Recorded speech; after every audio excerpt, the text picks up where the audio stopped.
yiliga 280 tagacha tuxum beradigan, Legorin qoni mujassam bo'lgan va sovuq hamda issiqqa chidamli tovuq zotini bilasizmi? Bugun sizni Barkovskiy Barvistiy bilan tanishtiramiz.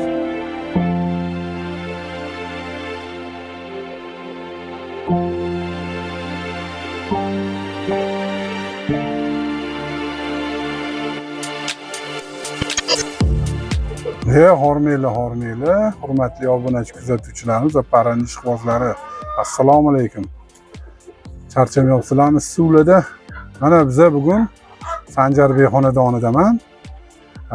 Esingizda bo'lsa, men orqamda turgan Xanxiyaplarni o'tgan yili dekabrda, keyin yil boshida bir reklama qilib, Xanxiyapni xudo xolasa trendga chiqaramiz degan edi. Mana chiqdi, xudoga shukr, shunchalik sotilib, mana matchning orqamdagi bularni jo'jalari hozir sotilib ketgan. Videoda davomida ko'rsataman qolgan jo'jalarni, lekin hozir suvda yo'q. Suvda yo'q emas, sotilmaydi. Biza men kelganim sababi bu yerda bularda o'sha o'tgan yil boshida yanvarlarda ko'rsatganim shu fevraldagi videolarda chiqqan Barvistiy ukrainskiy olib kelgan edik. Barvistiy nima edi? Barkovskiy Barvistiy degan. Esingizda bo'lsa, bular 10 kunlik jo'jalar olib kelganlar. O'sha 10 kunlik jo'jalarni o'sha 1,5 oylik bo'lib qolganini men video qilgan edim. Hozir bular ancha yetilib, tuxumga kirganiga bir 2 oy bo'lgan. Toza urug'lanishi o'sha 1 oy bo'lgan. Mana yaqinda nishonalarini tuxumga inkubator qilib ochtirib oldilar. Shuni ham ko'rsataman sizlarga. O'sha Barkovskiy haqida mana yangi ma'lumotlarni hammasini shu videoni davomida ko'rasizlar. Kuzatib boringlar, xudo xolasa videomiz qiziqarli va manfaatli bo'ladi degan umiddamiz. Qani, bo'lmasam ketdi jo'jalarni ko'ramiz. Stop, pauza. Oldin bu Barkovskiy Barvistiy zotli tovuqlar haqida to'liq ma'lumotni bilib olmaymizmi? Tuxum yo'nalishidagi 2027-yilda bemalol boshqa tuxum yo'nalishidagi zotli tovuqlar bilan tengma-teng konkurent bo'la oladigan Barkovskiy Barvistiy haqida to'liq ma'lumot. Qani bo'lmasam boshladik. Agar siz parrandachilik bilan shug'ullanayotgan bo'lsangiz yoki yangi zot tanlayotgan bo'lsangiz, bu video siz uchun foydali bo'ladi. Barkovskiy Barvistiy ilm-fan, mehnat va tabiat uyg'unligidan yaralgan noyob tovuq zoti. Har bir mashhur tovuq zotining o'z tarixi bor. Barkovskiy Barvistiyning tarixi esa oddiy fermada emas, balki olimlarning ko'p yillik ilmiy izlanishlari natijasida boshlangan. 20-asrning oxirlarida Ukrainaning Xarkov viloyatidagi Barkov parrandachilik ilmiy tadqiqot institutida seleksioner olimlar oldiga katta maqsad qo'ydi. Ular yiliga ko'p tuxum beradigan, sovuq va issiq iqlimda chidamli, kasalliklarga bardoshli hamda oddiy fermerlar uchun iqtisodiy jihatdan foydali bo'lgan yangi zotni yaratishni istashdi. Buning uchun dunyodagi eng mashhur Legorin zotining yuqori tuxumdorlik xususiyatlari mahalliy tovuqlar bilan uyg'unlashtirildi. Ko'p yillik tanlov va seleksiya ishlari natijasida yangi zot yaratildi va unga Barkovskiy Barvistiy nomi berildi. Barvistiy so'zi ukrain tilida rang-barang degan ma'noni anglatadi. Bu nom bejiz tanlanmagan. Ushbu zotning patlari juda chiroyli, ranglari esa tabiiy naqshlari bilan boshqa ko'plab tuxumdor zotlardan ajralib turadi. Xo'rozlari salobatli qomati, yorqin patlari va baland yurishi bilan e'tiborni tortadi. Tovuqlari esa sokin fe'l-atvori va nafis ko'rinish bilan fermerlarning mehrini qozongan. Ammo Barkovskiy Barvistiyning haqiqiy kuchi uning tashqi ko'rinishida emas, uning eng katta afzalligi mahsuldorligidadir. Yaxshi parvarish qilingan tovuqlar yiliga 250 dan 280 tagacha yirik, och jigarrang tuxum berishi mumkin. Ular odatda 4,5-5 oylikdan tuxum qo'yishni boshlaydi va uzoq vaqt davomida yuqori mahsuldorligini saqlab qoladi.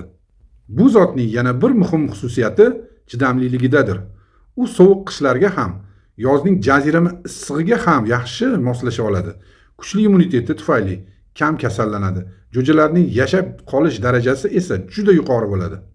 Barkovskiy Barvistiy yemni tejamkor iste'mol qiladi. Shu sababli fermer kamroq xarajat qilib, ko'proq foyda olishi mumkin.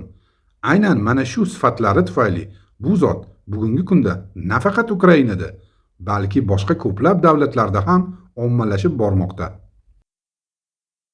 Barkovskiy zotining asosiy xususiyatlari. Tashqi ko'rinishi.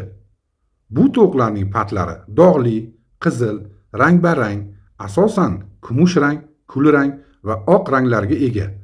Ularning tanasi ixcham va yengildir. Vazni.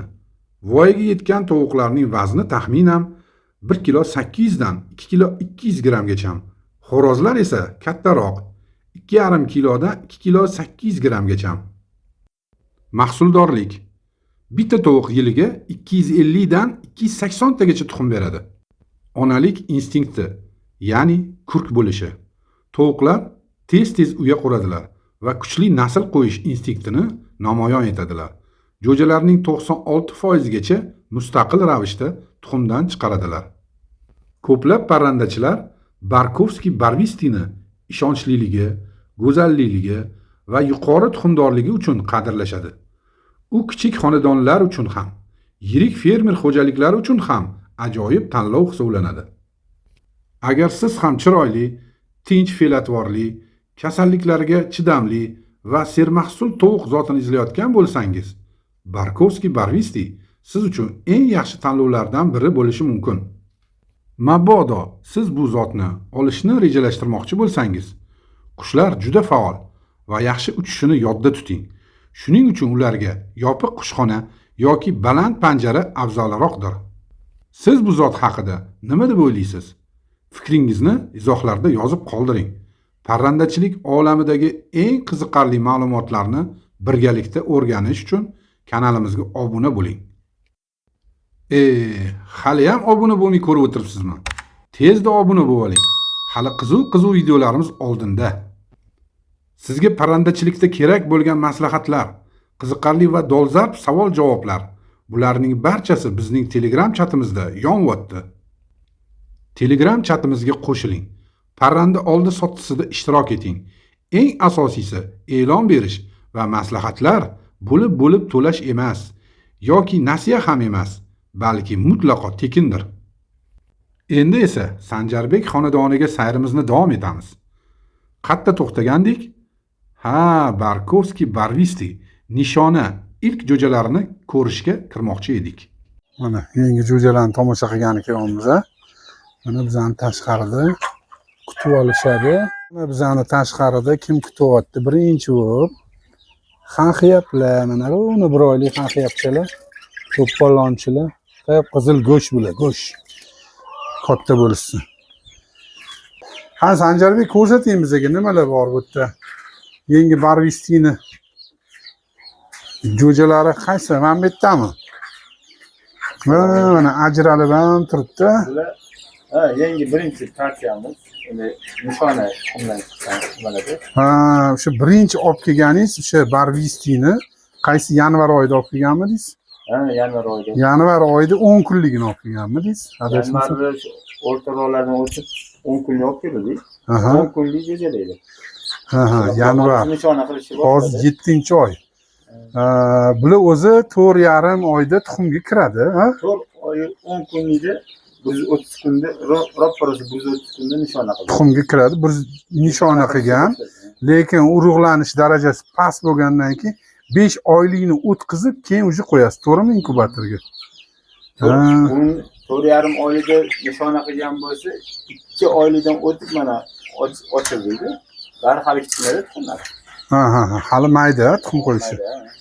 Bu orasida sarg'ilarimiz bu xanxiyaplar. 45-50 grammga chiqdi tuxumlar. Mana.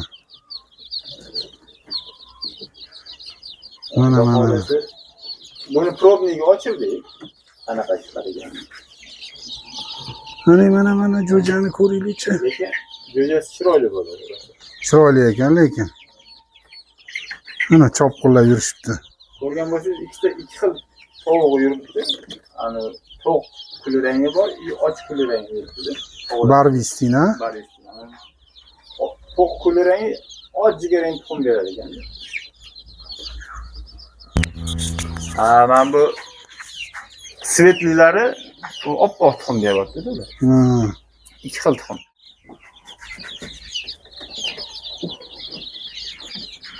Bularni hozir harorati qanaqa bu yerda? Ko'rib turibsizmi bularni haroratini? Harorati hozir bo'ladi 30 gradus. 30 gradus beryapti. 35, 34. Ha, bularga eng normasi, Bular kerak normal. ha, eng kerakli normasi o'zi 30-34. 34 da. 25 hozir kun issig'i hisobiga 25 dan tushish kerak emas-da bularga o'zi. 25 gradusdan tushish kerak emas. Ko'tarilsa Jo'ja ventilyator boqqanda. yoqamiz sirozda. Ha, ventilyatorni yoqsangiz ham bir jo'jalarga qaratmaysiz. Yo'q, yo'q. Jo'jalarga qaratsangiz bu shamollash. Xonani sovish. Xonani havosini aylantirish uchun, to'g'rimi? Shamollatish. Kichkina tuxumlardan chiqqanda Haqiyaplar ham mana katta bo'lib qolishdi. Bu o'rtoqlar bular sotilmaydi. Bu jo'jalar hammasi sotilmaydi. Xudo xolasa bu kuzga, xudo xolasa bularni kattaroq qilganimizda ana o'shanda e'lon beramiz. Hozir bu videomizga reklama deb nomer ham qo'ymaymiz. Buni sotamiz ham demaymiz. Vaqti kelganda zakaz beringlar deganimizda zakazni berib kelib olishmaganlar ham ko'p bo'lgani uchun hozircha faqat tanishtiramiz. Ukrainskiy bu to'g'rimi? Ukrainskiy barvisti. Mana jo'jalar teti bu nishoni sal maydaroq, bu nishonaligi uchun tuxumlar mayda-da hali. Xudo xolasa keyingi partiyalar yiri bo'ladi. Ko'rdinglar mana videolarda. Xudo xolasa. Videolarda ko'ryapsizlar, xo'rozlari necha kilo chiqyapti xo'rozi? Tortib ko'rdingizmi? oshib chiqadi. Живой весmi yo go'shtmi? 2,5 kilo bo'lsa kerak живой весga. Живой весga 2,5 kilo, lekin g'o'dasi katta-da. Pasti chiroyli o'zi bularni. Bularni oziqa yeyish qanaqa? Nisbatan xanxiyapdan kammi yoki ko'pmi barvistini? Barvistilar oziqa yeyishi ancha kam. Juda past, ha? Juda past. Legoringa o'xshab, legorindan sal ko'proq, ha? O'zi mana shu idishini, boyagi idishini to'ldirib qo'ysa, kuni bilan yetadi o'sha idishi. Kam yirkanda. Endi biz kechqurunga bermayam, ichida ham qolib ketadi-da. Xanxiyaplarga maksimalniy 150 gram kuniga bo'lsa, buni yarmini legorin oladi, 70-75 grammi. Bular bo'lsa bir 80 gram yesa kerak. Shunaqa bo'lsa kerak. Bu biza jo'jalarga qaratib aytyapmiz. Buni jo'jalarni o'zi emas, jo'jalar bular arzimagan narsa. Barvistili katta bo'lgan holiga 100 gramgacha menimcha yesa kerak. Ekonom, shu ekonom tomoni bor. Ekonomlik sezildi, chunki men xanxiyap boqib yuribmiz. Xanxiyapni ozuqasini tashlasangiz qoldirmaydi tagida-da. Ha, xanxiyap tozalab tashlaydi, to'g'ri. Yaratib yetib qo'yadi. Xuddi biza osh yesa laganni aylantirib qo'yamiz u nom bilan. Xuddi shunaqa xanxiyap ham xuddi shunaqa. Men ham boqdim, o'zlaridan olib, men tavsiya qilganman. Haligacha xudo xolasa biz o'zimiz ham trendga chiqardik xanxiyapni, to'g'rimi? Zo'r, xudoga shukr, ko'z tegmasin, savdolar ham zo'r bo'ldi. Ko'pchilik boqayotganlar faqat ijobiy anaqa taassurotlar. Foydali tomonni ham aytishdi ko'pchilik. Bittasi birovdan eshitmadim, shu xanxiyap yomon o'xshamagan zotli qush ekan, parroda ekan, u yoq bu degan gaplarni eshitmadik. Ko'z tegmasin, mana xanxiyaplar bular. Sanjarbekka ishlarida omad tilaymiz. O'zbekiston xalqi uchun mana shunaqa ro'zg'orbob zotli parrandalarni yetishtirayotganlari uchun alohida minnatdorchilik bildirib qolamiz. Biz esa kutib qolamiz. Markovskiy Barvisti va Xanxiyap Tojjon zotli parrandalarni yangi partiyalarini. Yana o'sha gap. O'zingizlar bilsanglar kerak. Klass tugmasi qattaligini. Kamtarona mehnatimiz, shu arzimas videomiz siz uchun foydali va maroqli bo'lgan bo'lsa, klass bilan qo'llab qo'ysanglar bo'ldi. Keyingi videolarimizda diydorlashgunimizgacha xayr. Sog' va salomat bo'ling.